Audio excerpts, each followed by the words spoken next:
un podcast de Cooperativa. Este es el podcast de Lo que queda del día, una presentación de cooperativapodcast.cl, otra forma de escuchar. Hola, soy Paula Molina y este es un nuevo episodio de Lo que queda del día. Lo estamos grabando junto a Ulises Aldea. Muchísimas gracias por escuchar.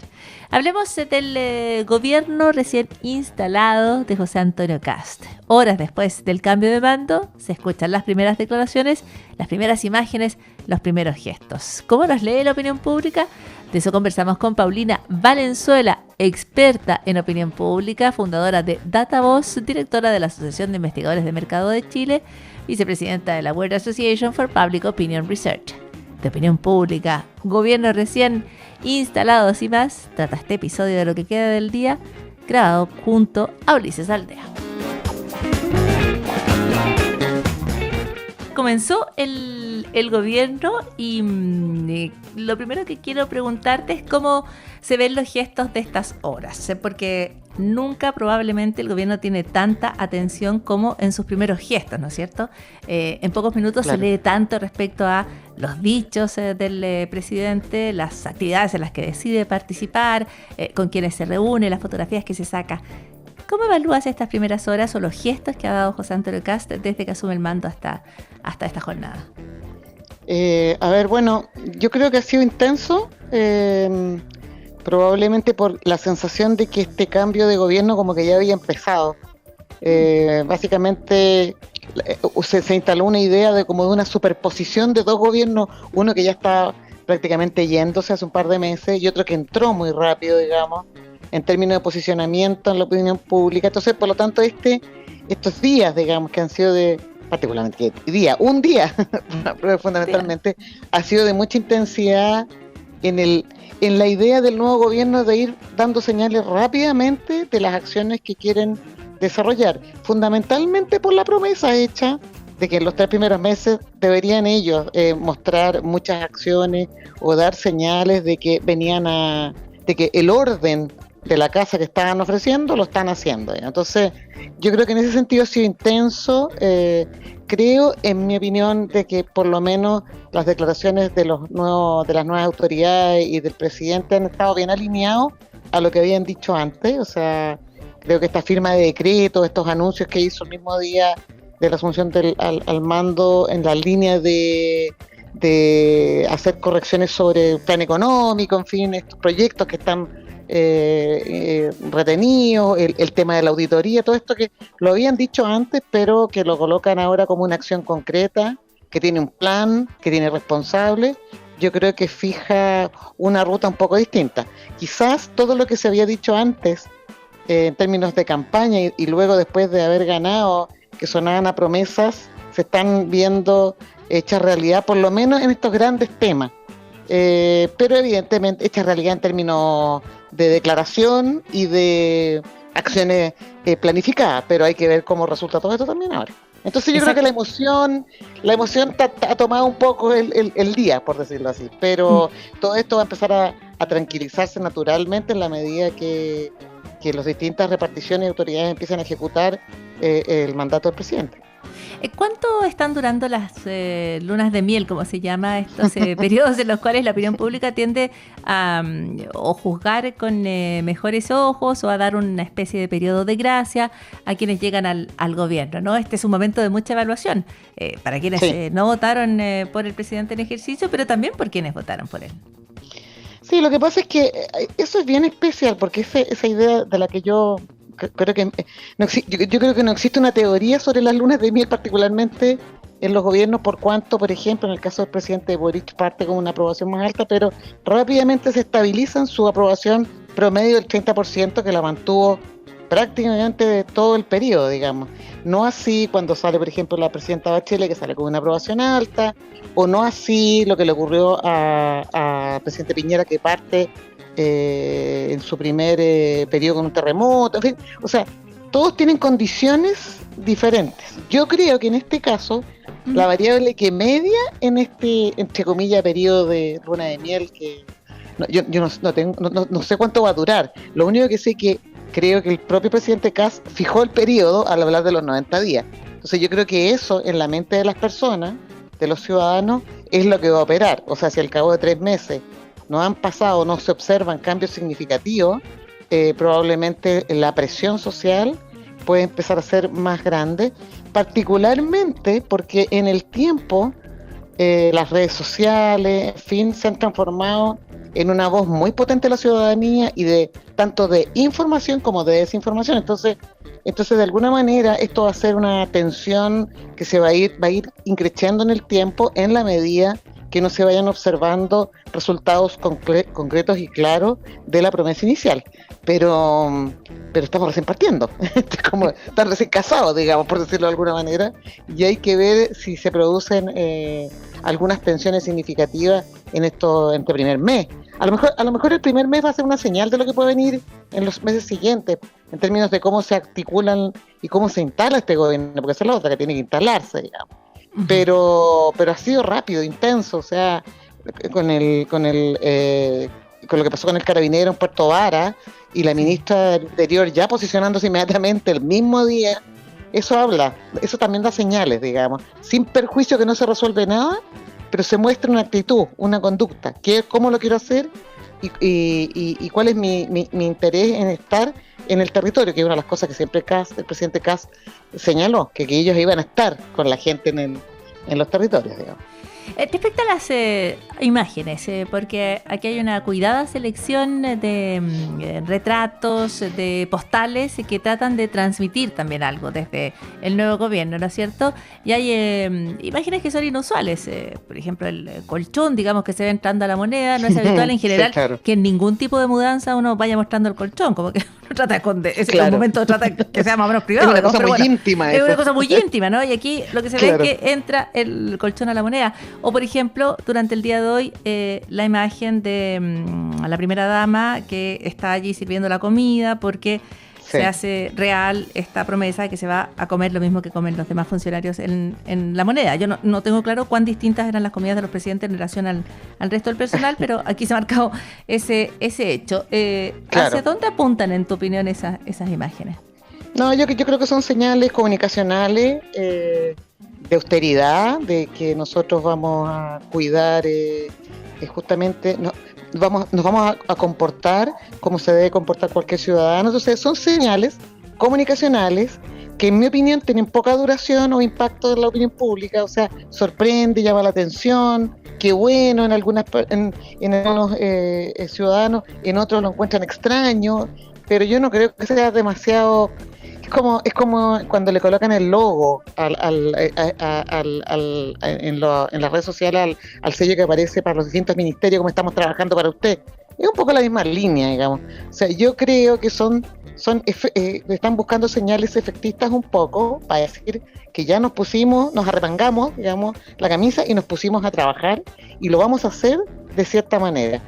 Y está bien, porque el discurso está absolutamente alineado al discurso de campaña y al discurso que tuvieron después de que ganaron la primera la segunda vuelta. Entonces, yo creo que hay coherencia. Lo que pasa es que nos suena un poco ajeno porque no estábamos acostumbrados a ver este tipo de acciones.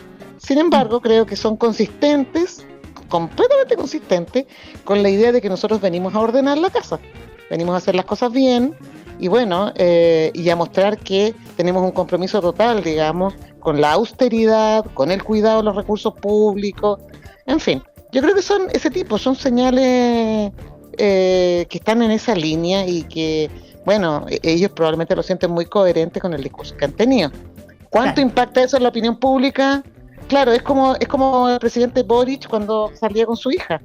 Eso también para nosotros, que él estuviera en un acto público con su hija en brazos, también llamaba la atención. Entonces, eso está en línea con lo que ellos creen que deben representar ante la población y en ese sentido es legítimo.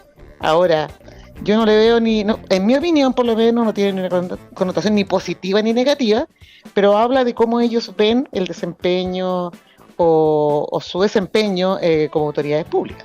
Así es. Otra cosa es que de inmediato se ha anunciado o se ha salido a criticar, por ejemplo, que la primera dama sirvió el almuerzo sin las medidas de seguridad, qué sé yo, sin las mascarillas, y si bien eso parece, bueno, una mirada claramente vigilante, sobre el nuevo gobierno, también de alguna manera te puede hablar o dar una señal del tono de la tirantez que va a tener la relación con la oposición. Porque este es un detalle, ¿no? Pero está diciendo, nosotros no vamos a dejar pasar ningún detalle. Y si sirvió el almuerzo sin mascarilla, sin cubrepelo y sin los guantes, nos vamos a ir a Contraloría. Pero mira, eso ocurrió en todos los gobiernos. Entonces, en todos los cambios de gobiernos nuevos. Entonces, yo coincido contigo, vamos a estar vigilantes, pero también es cierto que en la población hay un cansancio. Entonces, también este tipo de cosas, o sea, insistir en detalles que realmente no tienen mayor trascendencia desde el punto de vista de las preocupaciones centrales de la población, yo creo que no es muy relevante. Pero evidentemente la oposición, que todavía no sabemos cuál es la oposición, cuán definida está el bloque de oposición, yo creo que está todavía por verse, digamos, van a estar muy atentos y efectivamente, o sea, mira, pueden venir, Paula, en un tiempo más acusaciones constitucionales. Pues, o sea, si esto ha sido en la historia de los gobiernos, por lo menos los 3 últimos gobiernos, en que nos hemos pasado, digamos, buscando efectivamente el defecto, el error, en qué me equivoco. Y es un gobierno que se está instalando recién. O sea, evidentemente van a cometer errores. Si no lo hacen sería rarísimo. A todos les han pasado. El punto es que la vereda del frente los va a estar observando con más atención para ver cuáles son los errores y yo creo que ahí la oposición debe ser cuidadosa para no transformar esto, digamos, finalmente en un circo que para la ciudadanía sea molesto. No hay que olvidar que el presidente Kast sacó un 58%, independiente de que sean votos prestados, votos propios, lo que sea, pero es un 58%. O sea, más de la mitad de los ciudadanos decidieron y optaron por este presidente. Claro, creen en este presidente, creen en este proyecto. Claro, Ahora, si la ciudadanía está aburrida de esta tensión, yo creo que se va a tener que preparar porque tan pronto como desde la oposición anuncian con llegar a Contraloría a la primera dama porque sirvió sin guante, el primer mensaje del nuevo gobierno es: vamos a hacer auditoría escritorio por escritorio. Claro. Y esa también es una señal de desconfianza, digamos, muy patente, ¿no es cierto? Es un mensaje muy claro de desconfianza hacia el exgobierno. Así que si hay aburrimiento de la tensión, se van a aburrir mucho más porque parece que va a estar bien tensa la cosa. O sea, hoy día en esta actividad con el arzobispo de Santiago, yo creo que una de las cosas más relevantes que dijo el arzobispo, que me parece, no lo puedo parafrasear exactamente, pero él dijo una cosa esencial: no es posible que aquellos que dirijan los destinos del país son las instituciones en las que menos confía la población. Entonces, yo creo que eso es un llamado a como ya, pues, o sea, en el fondo tenemos que seguir adelante, este país se tiene que gobernar, hay que preocuparse de los más vulnerables, en fin, entonces pongámonos serios de alguna manera, y yo creo que ese mensaje es para lado y lado. Efectivamente el gobierno anuncia esta auditoría escritorio por escritorio, pero también es cierto que ya lo había dicho. Entonces yo creo que no es nuevo lo que está advirtiendo, digamos, que va a hacer, y cuando uno llega a una casa nueva, lo primero que hace es pensar la casa para saber si está todo funcionando bien, lo cual es legítimo. Pero eso no se puede transformar en una persecución, digamos, desde un punto de vista político, tal como lo señaló el arzobispo hoy día Chomalí en su homilía, digamos. O sea, creo que esa es la línea, esa es la lógica de lo que los ciudadanos deberían esperar o desean o anhelan. Chile en general, y uno lo ha visto en todos los estudios y encuestas que se hacen regularmente, por una parte se valora la democracia, en segundo lugar las personas desean que las autoridades y los líderes de opinión se pongan de acuerdo para tomar las mejores decisiones. Entonces, bueno, empezar a tensionar desde el día 1 y por lado y lado, creo que no nos va a conducir a ningún buen lugar. Continuamos en lo que queda del día para hablar de un migrante, quizás el más grande de todos, y es el Sol. Un nuevo estudio de la Universidad Metropolitana de Tokio y el Observatorio Astronómico Nacional de Japón sugiere que el Sol no nació donde hoy está, no nació en el lugar en el que se lo ubica la Vía Láctea. Según la investigación, el Sol migró desde zonas más cercanas al centro de la galaxia hace unos 4.000 o 6.000 millones de años. Se fue, se desplazó, y en ese desplazamiento puede haber creado las condiciones para que la vida surgiera en la Tierra. La investigación analizó datos del satélite Gaia de la Agencia Espacial Europea que ha mapeado cerca de 2.000 millones de estrellas y ha permitido construir esta imagen tridimensional precisa de la Vía Láctea. Y estudiando a los 6.500 y más gemelos solares, que son estrellas que se parecen al Sol, pero que están ubicadas en otra distancia, pudieron examinar la edad, la temperatura, la composición química de ellas y han comprendido que el Sol probablemente formará parte de ese grupo de estrellas, un grupo que nació más cerca del centro galáctico y que se fue desplazando hacia regiones externas. En ese movimiento, provocado por la formación de una especie de barra en el corazón de la Vía Láctea, el Sol se fue.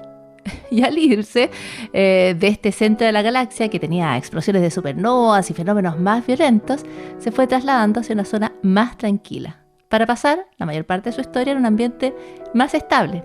Así que el Sol viajó por la galaxia, migró, y esa no es solo una curiosidad astronómica, podría ser una de las razones por las que estamos aquí.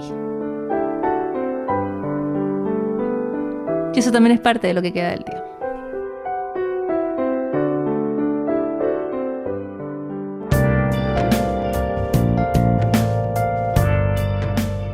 El arquitecto chileno Smiljan Radić fue distinguido con el premio Pritzker, que es el más importante para la arquitectura a nivel mundial. El periódico The New York Times habló del maestro chileno del diseño modesto, hablando de una trayectoria marcada por obras que describe como discretas, experimentales y profundamente conectadas con el paisaje, desarrolladas en gran parte en Chile y muchas veces lejos del foco internacional que se tiende a distinguir en estos premios. De acuerdo al artículo, el jurado valoró una arquitectura que privilegia la fragilidad, experimentar con materiales y la memoria cultural. Entre las obras más conocidas se destaca el Teatro Regional del Biobío en Concepción y la Viña Vic en el Valle de Millahue, zona vitivinícola. Los proyectos de Radić tienden a constituirse con materiales simples como la piedra, la madera, el hormigón y dialogar con el paisaje natural. Radić ha desarrollado una obra que mezcla muchas veces el arte, la arquitectura y el paisaje. Para The New York Times, su trabajo demuestra que la arquitectura que más influye no siempre es la más grandiosa. A veces su fuerza está precisamente en la modestia. Y todo esto es parte de lo que queda del día. Aquí termina el podcast de Lo que queda del día. Lo escuchas en vivo de lunes a viernes desde las 4 de la tarde en Radio Cooperativa. Y todos los días en cooperativapodcast.cl.